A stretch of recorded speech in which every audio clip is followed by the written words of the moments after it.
come to us for a lunch in a day. Yeah! Hi! Welcome to the vlog! So, graduate tayo. Uy! Meron siyang toothbrush and toothpaste. Mukhang kailangan natin siyang magaluhan ng lalagyanan. Hindi naman masyadong halata. Ay, nagmumukit. Araw-araw.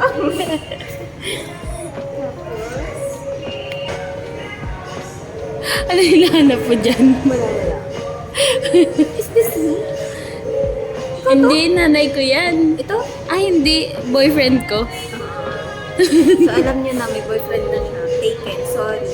Ito, boyfriend mo, kapatid Ah, mo. boyfriend ko. Siya din yan.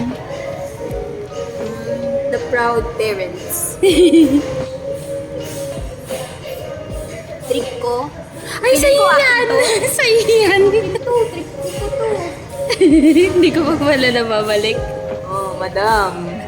ID ko. Parang manager sa bangko datingan ko dito. Ano dyan sa bang? Oh, scary manager. Wala naman laman yung wallet. So, wala po siyang pera kasi credit yung ginagamit niya. May 50 pesos. 50 pesos. Hindi mawawala ang primer at sunscreen to protect the skin from the sun. Ayan, dumating na yung order natin.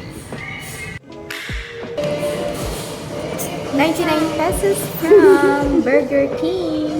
Nagkanin na kasi ako kanina, kaya hindi na ako nagkanin ngayon. Nagkain ako sa 70, kaso ang binili ko, yung ano nila, scramble nila doon. Kaso, ano siya? Hindi mo gusto? Hindi masarap.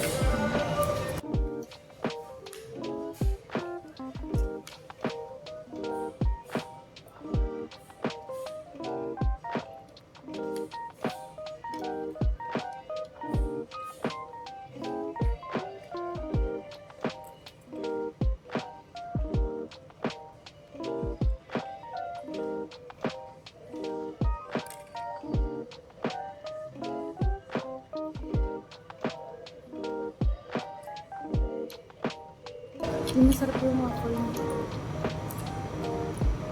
Kaiba lang yung gusto. Nakakain ko na ako. Hindi ko yan.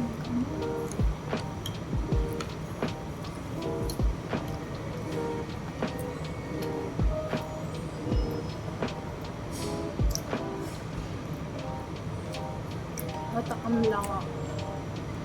Kasi, wala lang, ang tagal ko nang hindi nagwa-waffle.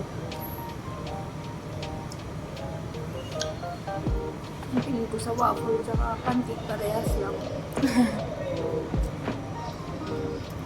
Actually, oo. No? Yung waffle lang mas mas matigas. Tsaka ano. Mas makapal. BTS pala. Hindi, kahit hanggang ngayon, hindi ako mahilig sa mga idol na yan. Naanohan ko lang, nakita ko si Pablo ng SB19.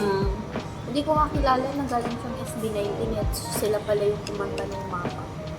Alala ko na sa AGB yun. Si Pablo, nakita ko siya sa singing something kay Luis Manzano. Luis Manzano. Atom Atom Silver Silver. Voice. Kakaiba yung timbre ng boses niya. Singer pala. Gusto ko yung boses niya. Ganun sa salita. Singer pala siya. Paborito ko yung Mapa. Hindi ko alam na sila pala yung kumanta.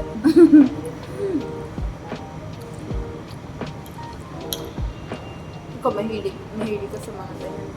Dati. Totoo lang, nawiwirduhan ako sa may mga ganun. Bakit? Alam ko, dati, ngayon mas naiintindihan ko na. Pero nung high school, hindi kasi parang gusto yan. Parang onti lang yung may mga fan girl, fan group, fan group. Oo, Nawiwirduhan ako sa mga sumasay. Ang sumas meron yan sa ganun yun. Pumungkin ko kasi na Gen Z. Gikinig siya niyan sa ano. Hindi pa naman kasi uso yan sa generation na hindi sa generation. Nung time nung high school, pero kasi dahil walang masyado pang cellphone at internet. Sa amin nga yung weird kasi nga, fan kami ng mga ganyan. Inaasar kami ng mga kaklase namin na, hello, K-pop ang yung ginaganon nila. May ganun na kayo. Alam mo, ang one factor nan is may technology kayo. Tapos nakakapanood ka lang mga nakikinod lang ako sa friend ko dati. Kasi wala rin kaming internet nun. Kung pupunta pa kami sa computer shop.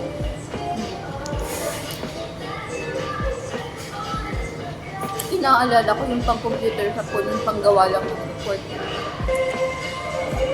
Diba, 30 minutes lang, 1 hour, tapos ang bagal pa ng computer. Ay, gawa tayo ng anong tawag doon? Yung picture, pag nasa labas pa siya ng video. Thumbnail. Yung ganun tayo. Yan, thumbnail natin.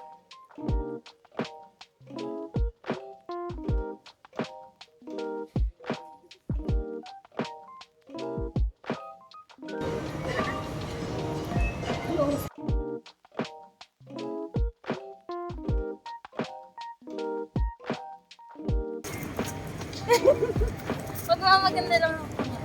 Sige. Go.